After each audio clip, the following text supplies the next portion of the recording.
जय मसीह की। Word of God programme में एक बार फिर से मैं आप सबों का हार्दिक स्वागत करता हूँ।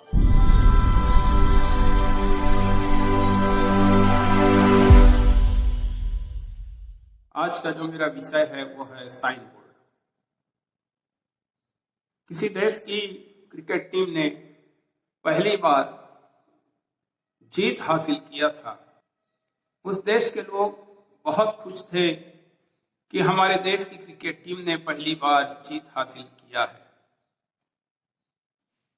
4 जवान कार में सवार होकर पार्टी मनाने के लिए निकल पड़े।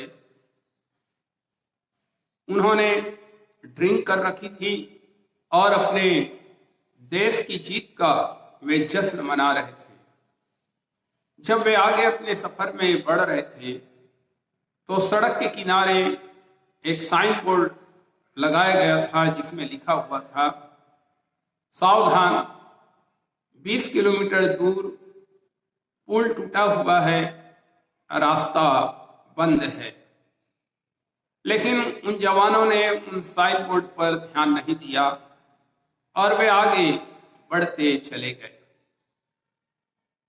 10 किलोमीटर बढ़ने के बाद फिर से एक साइन बोर्ड लगा था जिस पर लिखा हुआ था कि सावधान, आगे पुल टूटा हुआ है, रास्ता बंद है। लेकिन उन जवानों ने उस साइन बोर्ड पर भी ध्यान नहीं दिया। इसी तरह से 5 किलोमीटर, फिर 3 किलोमीटर, फिर उसके बाद 1 किलोमीटर पर इसी प्रकार के साइन बोर्ड लगाए गए थे। लेकिन वे जवान खुशी में इतने चूर हो गए थे, इतने मस्त थे कि उन्होंने उन 4-5 साइन बोर्ड पर ध्यान नहीं दिया और अंत में उनकी कार टूटे हुए पुल के नीचे जा गिरी और उन चारों का जीवन वहीं पे समाप्त हो गया। मेरे प्रिय भाई और बहनों, जीवन के सफर में परमेश्वर भी हमारे सामने कई प्रकार के साइन बोर्ड को रखता है। कई प्रकार से परमेश्वर हमें सावधान करता है कि हम अपने जीवन में सचेत रहें, सावधान रहें और उसकी मर्जी के अनुसार अपने जीवन को बिताते चलें।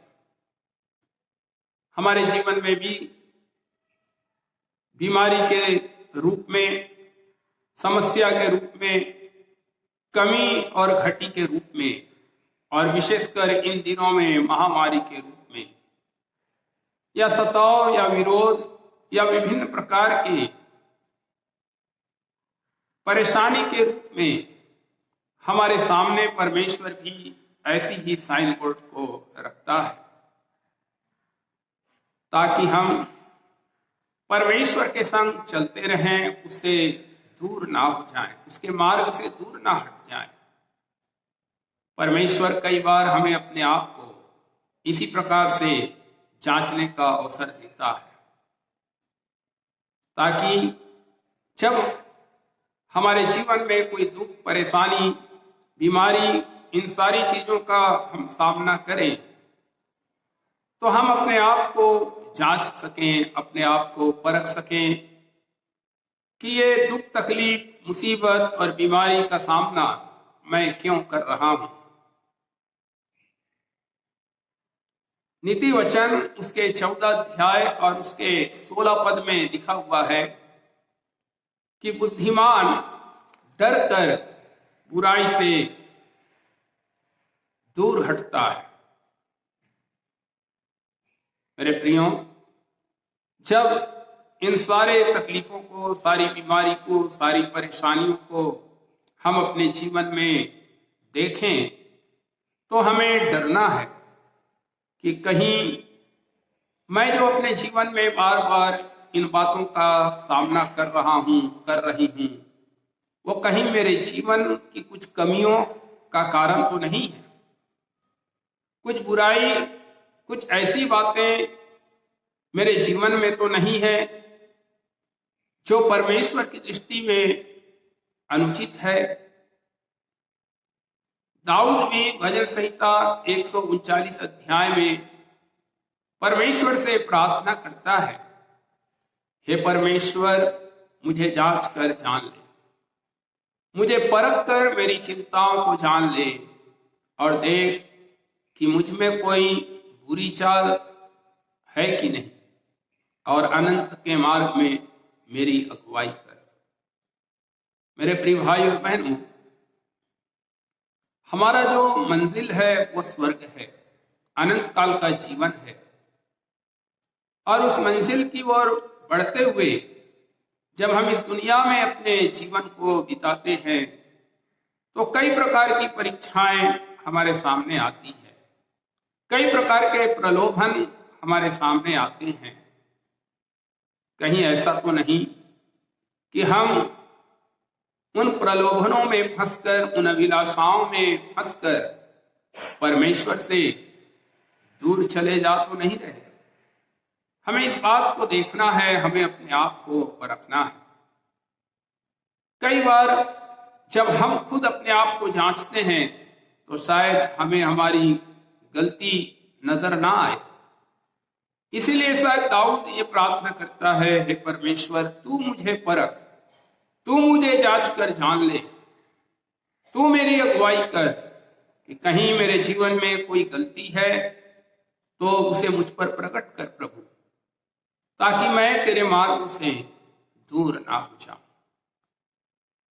मेरे प्रियो, हमारे जीवन में परमेश्वर कई बार हमें अवसर देता है कि हम अपने आप को जांचें, हम अपने आप को परखें। वे जवान खुशी में इतने मस्त थे, इतने पागल थे कि उन्होंने सड़क के किनारे लगाए गए उस साइन बोर्ड पर ध्यान नहीं दिया। अगर उनका ध्यान उस साइन बोर्ड पर जाता तो वे उस रास्ते में आगे बढ़ने से रुक सकते थे। मेरे प्रियो, हमें अपने आप को जांचने की आवश्यकता है कि कहीं हम दुनिया की खुशी में, दुनिया की अभिलाषाओं में, दुनिया की चीजों में इतने व्यस्त तो नहीं हो गए हैं कि परमेश्वर द्वारा हमें दिखाए जा रहे साइन बोर्ड को हमने नजरअंदाज कर दिया है। विशेषकर इन दिनों में जब कोरोना का कहर जारी है, हमें अपने आप को जांचना है। अगर हम परमेश्वर के संग सही नहीं चल रहे हैं तो हम परमेश्वर के साथ अपने संबंध को ठीक कर लें। अगर मेरे और आपके जीवन में बार बार हम समस्याओं का सामना कर रहे हैं, बीमारियों का सामना कर रहे हैं, परेशानियों का सामना कर रहे हैं, तो ऐसे समय में भी हमें अपने आप को चेक करना है, हमें अपने आप को जांचना है, ताकि अगर हमारे जीवन में कोई बुराई दिखे, परमेश्वर के वचन के विरोध में कोई कार्य दिखे, तो हम उन बातों से अपने आप को अलग कर लें।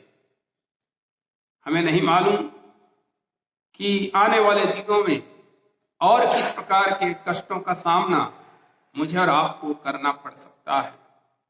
और इसलिए राजा सुलेमान ने इस बात को लिखा कि बुद्धिमान व्यक्ति विपत्ति को आते देखकर वो बुराई से हटता है।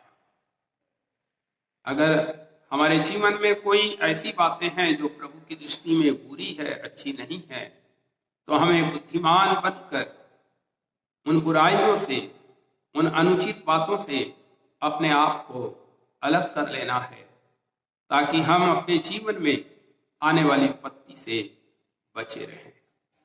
परमेश्वर आप सबको आशीषित करें। आमीन।